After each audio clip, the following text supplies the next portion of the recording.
You know how long Raphael was the main character of this show? No. 3 episodes. Oh, really? Yeah, 3. Okay. What can happen? I was saying as a joke that at the end of the episode we were watching, there could have been an earthquake where the whole church just collapsed and killed everybody inside, and the next episode starts with new people, because that's the type of show this is.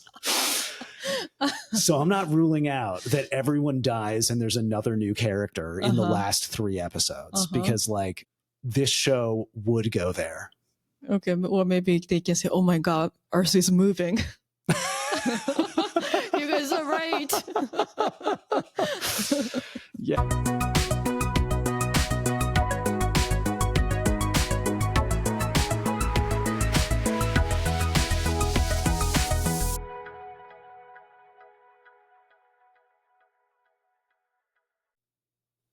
Cisco, is it only me who cried when I listened to the full version of Kaiju by Sakanaction this week? No, I also teared up. I think I didn't fully like break down crying or anything, but it was really moving. It was moving, and the song itself was great. Yeah, I do think you need to understand the backstory of the guy who wrote it, and also probably know Japanese and to fully understand it. We're going to get into that. So hopefully we'll be able to share it with everybody else. So we are going to talk about this amazing epic anime, Orb on the Movements of the Earth. We will dive into episode 20, 21, and 22 today. If you haven't listened to our previous episodes about Orb, you can go check those Orb episodes by us before or after listening to this episode. Also, we are going to talk about the GOAT theme song, Kaiju, by Sakanaction. I can't believe you said GOAT. Why? No, that's really funny. No. Why? It was super cute. Isn't that native speaker says? Not native speakers of our age. Oh, okay. But I think you would say it was the GOAT of all theme songs, of all anime theme songs. Yes. Anyway, with the new information about it. And finally, today's word of the day. Before we start, please follow and subscribe to AM Otak on Spotify, Apple Podcasts, Amazon Music, and YouTube.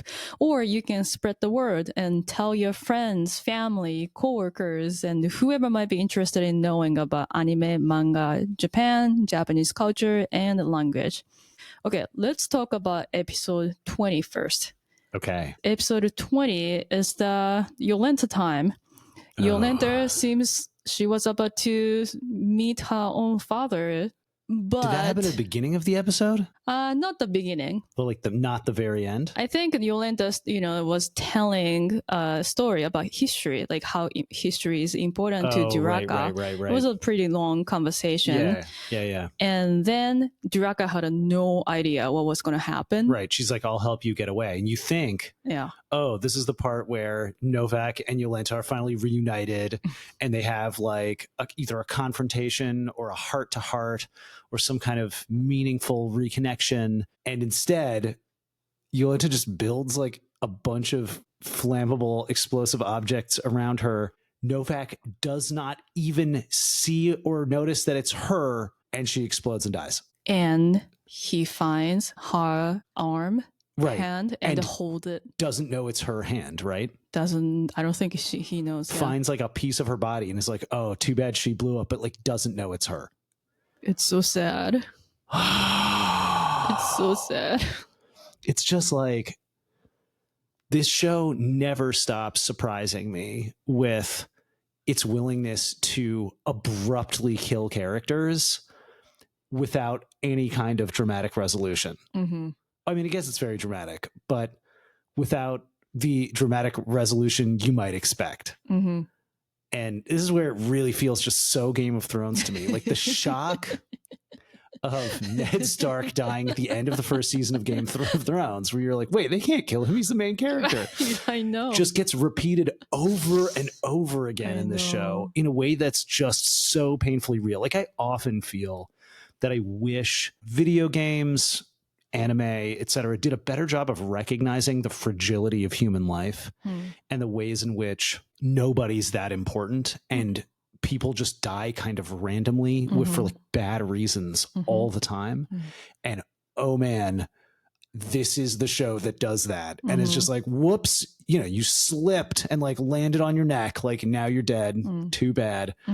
Oh yeah, God. But just, even though you think you get used to it and are going to see it coming and be like, oh yeah, well, this could, they still manage to just slip it by you and be like, whoops, now this character's dead permanently. Like, when you're just about to think, oh, Jolenta is back, she's gonna be great, right? Oh, she's gonna carry on straight. Nope. Tricks you. Yeah, exactly. Get me every time. Yeah, Jolenta was ready to sacrifice herself for what she believed. Yeah, at the age of 39. Unbelievable. Yeah, that was a shock. Yeah. Shocking episode. And episode 21, it is focused on, what do you call print press? The printing press, yeah. Printing press. Heretic Liberation Front. Yeah. Yeah. People are trying to use it to print Ox's book. Right. Oxy's the one who writes it down as kind of a story. They try to do it, but letters were broken. Yeah, the movable type. One of the ends are all broken. And they had to fix it. And Draka offered her precious coins that she got from her father. Yeah, the covered lead in money. blood. Yeah. When you make movable type, it has to be pretty narrow if you're going to put a lot of words on a page, because the thickness of the movable type corresponds to the font size. So when you make it really thin, I'm sure it becomes much easier to break, regardless of what kind of metal it's made from. I was trying to think of things made out of lead in the modern world, and like the only thing I came up with was the stuff you have to put on top when you're taking an x-ray of your body. Oh, really? Yeah, that's made out of lead because lead is impenetrable to x-rays. And so it protects you from radiation from those machines. Interesting. They used to make pipes out of lead for water to go through, Ooh. but that can give you lead poisoning. Yeah. And so that was a major problem in the Roman Empire. And afterwards I think engineers figured out it was not a great idea to use lead pipes. Yeah. But yeah, plumbing is related to the word lead because of the connection between lead and pipes. Any history about print press? Printing press, yeah. So the first printing press was made by Johannes Gutenberg, and the first book ever printed with a printing press, want to take a guess as to what it was? Bible? Of course. It's the Bible. You told me. Oh. You're a good teacher. Oh, yay, you remember. Good job. Well, anyway, so it's the Bible. And for a very long time, most things that got printed were about religion. That was the main thing that was being used. And I think it helps that the printing press is developed in the 1500s, right around the same time that the Protestant Reformation is happening. And so the people involved in this Protestant Reformation are intentionally using the printing press as a way to spread their ideas. And in Orb, Draka is, I think the Heretic Liberation Front's plan is to try and get the book and materials to people in the Reformation because they feel more sure that they will print it than that the Catholics will. And so interestingly, that's not what happens. But I think knowing that Draka's using a printing press helps us locate in time when this story is supposed to be taking place. And given that the technology is meant to be new, again, it really seems that this is taking place in the mid 1500s, probably in Poland, next door to Germany, where the printing press is developed. Yeah, that was interesting. And I was like, they were trying to make new letters by melting.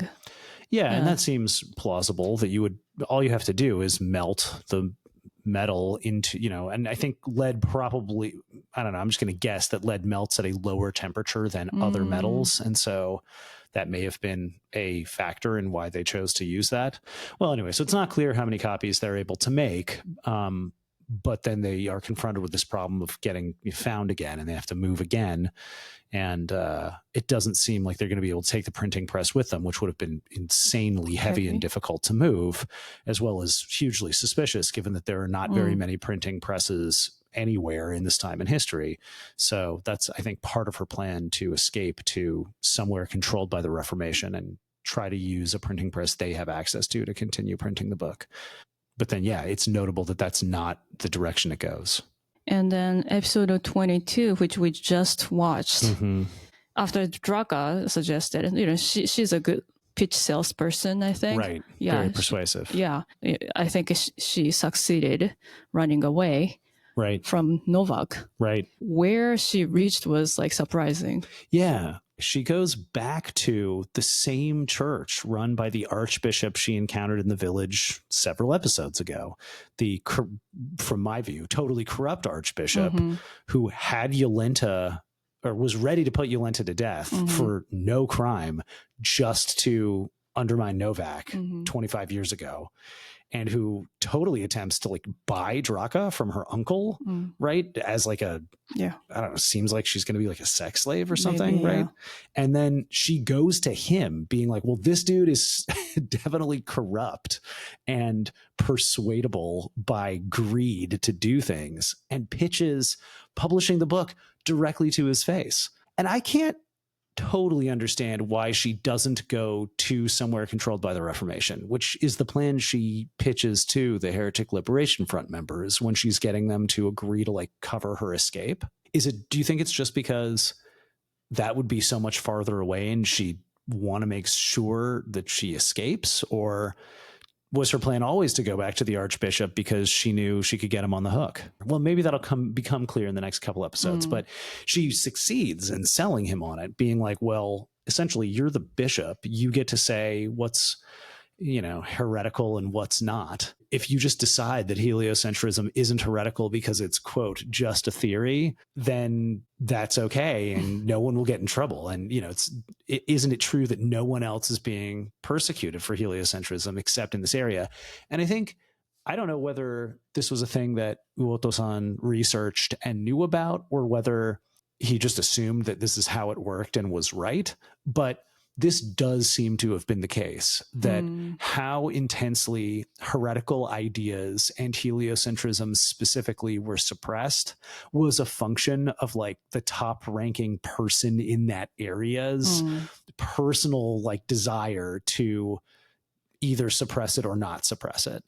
And the arguments that Draka uses to convince the bishop are the actual arguments that were made in real life about the theory when it was presented.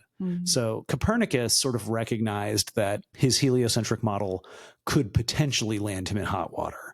And it didn't get published till after he was dead. But his argument in it was, this is just a theory that I'm using to help the church better be able to predict stuff that's coming in the future and like understand the world. So I'm not actually arguing that it's true. I'm just suggesting we think about it in order to like have better math, essentially. And different people within the church either were like, yeah, whatever, theory, it's just a theory, it doesn't matter, or this is counter to God's plan, how dare you even suggest this? And so I think that there was a little bit of a pendulum and people had different positions even within the church. And I think Draka's ability to convince this particular bishop that as long as you don't have a problem with it, it's probably going to be fine, is very, very accurate to the way that heliocentrism was treated by church figures in roughly this time period. And the reaction of Nowak was like, was I the only one who did cruel stuff? Or who opposed this? Was this all like my quote unquote misunderstanding? The realization of it. Yeah. And I thought Nowak knows that the bishop killed Jolenta, but which is not the case. No, nobody I think ever tells him that, and definitely not the bishop, and I don't even think the other monks. I think Bishop was the one who told Nowak like this happened, and now she's like dead. Yeah, I'm so sorry. But I saved the gloves. Right. The bishop pretends like he feels sympathy for Nowak and that he had nothing to do with the decision, that just some other inquisitors caught her and she was killed right away, which is both not true and he totally set it up. And Nowak might be smart enough to know that. I wouldn't put it past him to like connect the dots and realize that. But you got to expect that in the next episode, Nowak's going to see Draka wearing Jolenta's hood and be like, time out, where did you get that? And she's going to be like, oh, I got this from a woman named Jolenta who was leading the Heretic Liberation Front. And Nowak's going to connect the dots and be like, I'm going to kill you to the bishop, right? That's probably I mean, we sort of thought that might come in this episode, and it didn't. No. So maybe it won't work out, but yeah, woof. It was emotional when Nowak realized the realization of a misunderstanding. And what about those people like Rafal? Oxy, Badeni. Right. Yeah, he says their names. He clearly remembers all of them. Each of them. Each of them. Right. That tells something. That he felt bad about being a torturer. Yeah. Or that he needs to feel justified about what he's done because it's been terrible. He's been a horrible person for his whole life. Yeah. And, he's been punished with the separation from his daughter, right? And now her death that he doesn't know about. But a lot of his explanation during the show seems to be, I just do what I'm told. Right. The church tells me I'm supposed to do this. And so I do this, especially post World War II. There's like a lot of soul searching that happened among not just, I think, psychologists, but like everybody to be like, how did the Nazis do this? Like, how did they get so many people to go along with the Holocaust? Like, how could anyone have just said, yes, I'll participate in the mass murder of 6 million people? There's a really famous psychological study called the Milgram experiment, where a psychologist, potentially unethically, recruited volunteers for an experiment where he told them their job was to administer electric shocks to a person in another room when they got answers wrong on a test. And so the person conducting the experiment was the quote unquote scientist who was telling the subject, the person who's participating, give him another shock, give him another shock, give him another shock. And they played audio. There actually was nobody getting shocked. That was just a setup, but they played audio that was supposed to be from the person getting the shocks in the other room. And as the shocks got more and more intense, the audio that played was of the person hypothetically in the other room, screaming in pain and eventually not responding at all, as if they had had a heart attack and died. And they found that some obscene percentage of people kept giving the shocks even after the person was obviously being tortured and potentially in serious life-threatening danger. And the conclusion of the experiment was, if you put someone in a lab coat and tell the participants they, quote, have no choice, they must continue, many people will not stand up and be like, this is messed up, I'm not doing this anymore. They'll just keep going. And I think the reason is because their justification is, someone with authority is making me do this. It's not my choice. It's not my decision. I'm just doing what I'm told.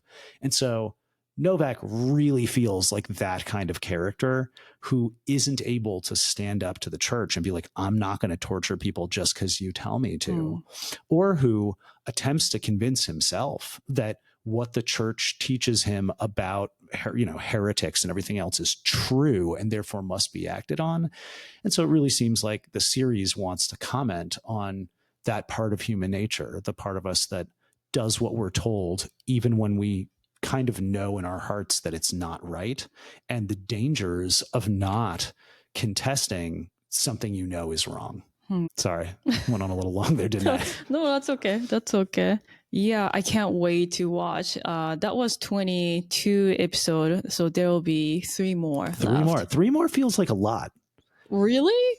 Yeah. I feel how long? enough. You know how long Raphael was the main character of this show? No. 3 episodes. Oh, really? Yeah, 3. Okay. What can happen? I was saying as a joke that at the end of the episode we were watching, there could have been an earthquake where the whole church just collapsed and killed everybody inside, and the next episode starts with new people, because that's the type of show this is.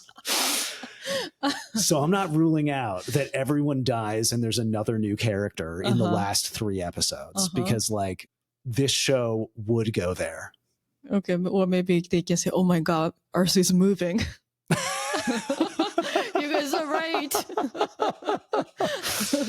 Yeah, I didn't even think of that when I said earthquake. I said a hurricane earlier, and then this time I changed it to earthquake, and the Earth is moving. Oh, God. Let's talk about theme song. Okay. Kaiju's full version is finally out. That's right. After 5 months, I think, wow, of release of animation. Yeah. Yeah, everybody waited. NHK waited patiently. Which is amazing because like NHK didn't like, hey, you guys hurry up. We have to really, we want the full version or anything. They were really chill about it. See, that's the power of a not-for-profit TV station. It's a government-run TV network. Yeah. So they're not trying to make money. Right? Yeah, nobody's getting a profit. There's no stocks, so they don't have to like rush the artists to be like, hey, we're trying to make money here, finish the song. They're like, oh, did you have enough for the opening? Good. That's all we really wanted. It took a long time to finish the song because there's a reason why. Sakanaction's main vocalist, Ichiro Yamaguchi, he has been suffering from depression at least 2 years, and then it was hard time, and he needed to figure out how to make music. He made a comeback last year and started tour, but like he needed to figure out how to schedule himself with the work balance and everything. So yeah, but he did it. He made almost 80 patterns of lyrics. Wow. And towards the end, he went back to the earlier lyrics he wrote. And he was like, this actually matches. So, impressive. Yeah. So that's what he decided. And he made the song. He finalized the lyrics a day or 2 days before their reveal of the song. They performed it for the first time. Yeah. That's amazing. Wow. Yeah. He needed the time. And it's worth it. Yeah. Worth the wait. Yeah, I agree. Yeah, and I want to explain about the song because we watched him singing on YouTube live streaming for the first time on any media. Right. I set the alarm. Woke up super early in the morning to watch the live stream. No, I didn't. I know it started early in the morning in LA time. Right. But I remember setting the timer, and we started watching, and it was about 7 a.m. in the morning, and you kind of leave around that time or leave earlier for the work, but you decided to wait. Yes, I did. For the song. We watched it, and then I started crying. Well, understandably. I mean, knowing what a big deal this has been in his life and how much struggle he's gone through to try to compose this thing, and then to hear some of that struggle represented in the lyrics, and just to have waited so long for this thing to come out after enjoying the TV size version so much. Yeah. Yeah, it was like a powerful moment. There are two aspects, right? Like an anime aspect and his life aspect. And they both go so well. Right. And I can feel it from the lyrics. Yeah. And it was just perfect song. And then I can tell it's my 2025 best anime theme song already. Is it the best song of 2025 total? I don't know if anybody can beat this. Seriously. Okay. Yeah, let me share the information about how Kaiju is doing on Spotify. When you check top 50 Japan playlist, Kaiju is number 1. For now, 524,993 plays. That's a lot. Kaiju was released a few days ago, and they already have this many plays. So it's a big deal. Cool. I'm really happy for them. I don't think they knew about this, but the day they started streaming the live performance on YouTube Live was February 19th, which is birthday of Copernicus. Whoa. And you don't think they knew that? I don't think they knew. Serendipity. And then this song, Kaiju, is Sakanaction's first anime theme song. That is also sort of surprising to me. They have such an anime sound to me that, I guess whatever. They're a Japanese pop band. They all sound a little bit anime. But yeah, I would like to hear them do more. And if you check the Kaiju's music design covers, it says Kaiju Sakanaction in Japanese. Oh, but when you see it, it looks like a mirror. Yeah, I think it's meant to be written with movable type. And so it looks like they're going to print it using a printing press, which is pretty cool. Pretty cool. That actually reminds me, incidentally, China was the first country to invent movable type, which is sort of shocking to me because of the number of different potential like wood blocks they'd have to carve in order to be able to like make that happen. And so I'm not sure if the movable type they invented it was metal or not, but it's like I always have a hard time reconciling that because there's like over 10,000 Chinese characters. Did they make 10,000 different tiny metal pieces in order to make movable type with, or like what's going on there? But I think that's historically true that China invented it first and it only came to Europe much later. There's just, that's ironic since it's so much easier to use a Western alphabet to print stuff. There's so many fewer different pieces of movable type to use. In English there are only 26. Oh, by the way, the first part, 何度でも、何度でも叫ぶこのくらい夜の怪獣になっても, that part was supposed to be chorus. Oh, interesting. And they decided to not have it as a chorus. Huh. And then that part came, was made first. And then main vocalist made この世界は好都合に三風, which is like a perfect lyrics for the song and an anime. Right. But like a 何度でも was supposed to be the chorus. Huh. I had no idea. And it's a very complicated song according to him. And after he explained it, I understand why. Like when you listen to it, you don't feel like it. It consists with 4 different parts. Oh, 4 different parts. Yeah. Yeah. There are 3 parts before chorus. And then the song is mixed with other parts again. Right. Yeah, which is a little bit unusual, but it works out and it sounds great. Oh yeah, when we watched the live streaming, there were 130,000 people watching at the same time. That is also a lot. I don't have a really good handle on like how rare that is. Like, I guess I don't really know Twitch numbers. And obviously Japan's population is a lot smaller than the United States. I mean, not only Japan, I think. We watched it from Los Angeles. Yeah, no, I know. But like, there can't have been that many people from outside Japan watching, right? The live stream was all in Japanese, right? And I don't think it would have been very easy to find out that it was happening unless you were like a hardcore enough fan to be translating stuff that's only on the web in Japanese into English using like Google Translate or something because you just like love Sakanaction that much, or you happen to live outside Japan but you know Japanese. And I think that's why I'm sort of saying, 130,000 people watched this. Do you think more than 30,000 of them were outside of Japan? Could be. Okay, you know what? I'm not going to fight this. Yeah, sure. Whatever.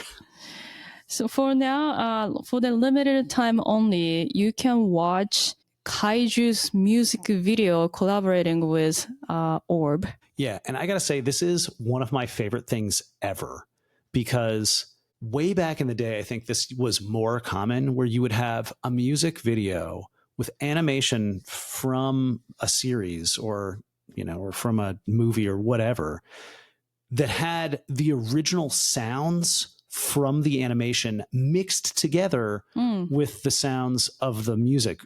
Yeah. And so for me, we haven't done a Bubblegum Crisis episode, and I really hope that we do. I can convince a guest star to come on for like a Bubblegum Crisis episode. But Bubblegum Crisis produced, I think, maybe a whole VHS tape of just music videos of Bubblegum Crisis animation together with songs. Like, I think part of the conceit was that they were by either Priss and the Replicants, which is the band that one of the main characters belongs to, or by other people from the show. And that has like, because it's a, sci-fi mecha near future anime, has like a lot of like gunshots and squealing tires and other sound effects that are like present in the music video alongside the music. And I love it. And so this particular video that has some, major lines from the show and like characters speaking layered together with the other stuff is also just really cool. And I recommend it highly. Yeah, I'm going to put the link to the description of this episode so that you can check it out. All right, let's do word of the day. Should we do Seisho? Yeah, I was thinking the same thing. Oh, great. Okay, because we didn't talk about this. So Seisho means literally holy writings. and it's the word in Japanese that's used to describe the Bible. And so, I mean, there's also the word Bible in Japanese, right? 私だけのバイブル Yes, okay, that is I am thinking of it from the Neon Genesis Evangelion theme song. It's true that I haven't heard people use it in any other context. No, people, I think I've heard people using that それはなんかバイブルだよねみたいな But yeah, when Japanese people say Bible, they don't actually mean the Bible. No. They mean like a Bible. Like yeah, like my rule, not rule book, but yeah, something like that. Yeah, so... But then Seisho, does that only mean like the Judeo-Christian Bible? Or does that mean any holy writing? I don't know the difference. Sorry. Do you know the Quran? Quran, yeah. Is that Seisho also? 旧約聖書 Okay, Kyuyak Seisho means the Old Testament, I think. Okay. Which is also weird because Yaku means translation, right? Or is it a different Yaku? No, promise. Oh, Old Promise. Mm-hmm. Okay, then actually that's really... accurate for Old Testament. That implies like the original covenant made between Jews and God. And then so Shinyaku Seisho is the New Testament, meaning the covenant established by Jesus with Christians. Okay, so then the Quran is just the Quran? Quran. It's not a Seisho at all. いや、聖書は聞いたことないな。No. I feel like that reflects some Western biases about, or some non-Muslim biases about what's a Seisho and what's not a Seisho. But okay, it's not like Daisan Shin Seisho, right? Or Daisan Yaku Seisho or something. Never heard of it. Because that's for sure how Muslims see it, right? To be like, there was Abraham and then there was Jesus, but now there's Muhammad. Okay, whatever. Point being, so Seisho just means holy writings, but I guess we have a Old Promise Holy Writings and a New Promise Holy Writings, meaning the Old Testament and New Testament, respectively. Okay, I'm just going to assume that because I don't think you can actually confirm it. Sorry, I was... Sorry, you're looking up whether or not there's another translation word for the Quran, right? イスラム教の聖典である。聖典? 聖典. How is that different from Seisho? Also, like when I googled Quran, it doesn't appear. It says Quran. Japanese people decided to say it differently, like when I didn't notice.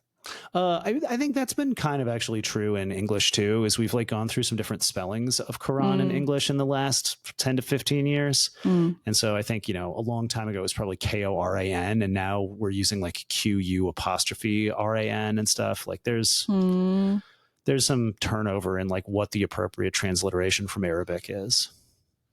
Anyway, so that's Seisho means the Bible, and there's the Old Testament and the New Testament, and so that's part of it. Is there anything you would like to add before we end? I just, again, to reiterate that Orb is fantastic, and if you haven't seen it yet, you should definitely see it. But yeah, I'd love to get some comments about what other people think is going to happen in the last 3 episodes. Is Draka going to make it to episode 25? What about Nowak and Anthony? Who will survive the game of heliocentrism? Game of here. Maybe we could make it like thumbnail for that. Yeah. Thank you so much for listening to this week's episode. If you liked this week's episode, please give us 5 stars on Spotify and Apple Podcasts, or like and leave a comment on YouTube. Make sure to subscribe and follow 2AM Otak and 3AM Otak. It'll keep us making more fun episodes. See you next time for more 2AM Otak. Peace.